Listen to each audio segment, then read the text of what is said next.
Hello and welcome back to part 3 on how to write a narrative. In this lesson today, we're looking at how to write a narrative introduction.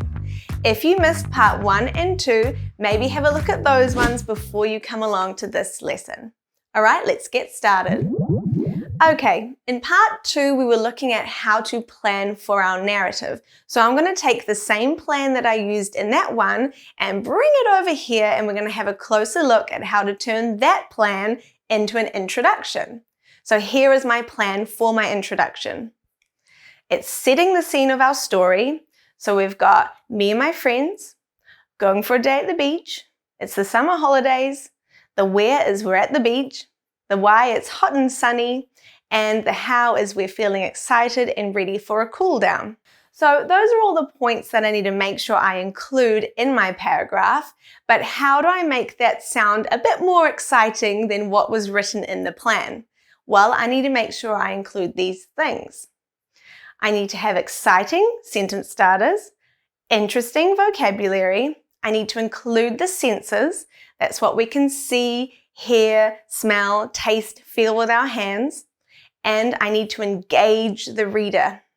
So engaging the reader needs to be a really big focus, because if your reader's not engaged, what's the point in writing the story? Okay, so looking at my plan, I need to see how I can turn those bullet points into sentences. And sometimes you can include a few bullet points together to make one sentence or even 2 sentences. So have a look at how I included 4 bullet points to make 2 sentences to be the beginning of my introduction paragraph. It was finally the first day of the holidays, no school, no responsibility, just a group of friends wanting to spend a carefree day at the beach. All right, so I've already included 4 bullet points into 2 sentences, so that's the first half of my introduction paragraph.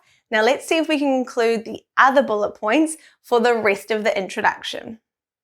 So I've got why, it's a hot and sunny day, how, we're feeling excited and ready for a cool down. So let's add those into the paragraph. The sun was beaming down on us without any wind. It felt like we were becoming sun-dried tomatoes.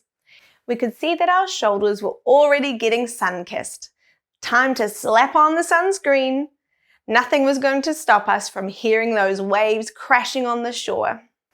Okay, so now I have included all of my bullet points that I had in my plan, and I've put them together into a paragraph. So as you can see, I expanded my bullet points out to make the sentences a little bit more interesting.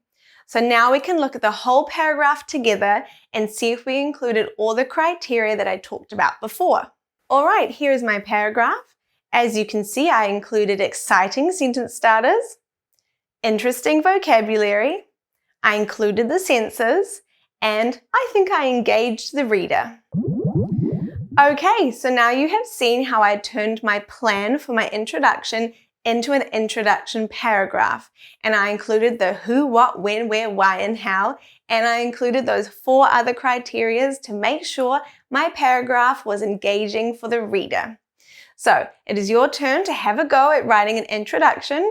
You could do one similar to what I have written, or you could write about an experience that you have had. All right, that is part 3. If you want to stay tuned for part 4, we are looking at how to write a conclusion for a narrative. And make sure you look at my other writing videos. You can find them on the Touring Teacher YouTube channel. And I'll see you guys soon.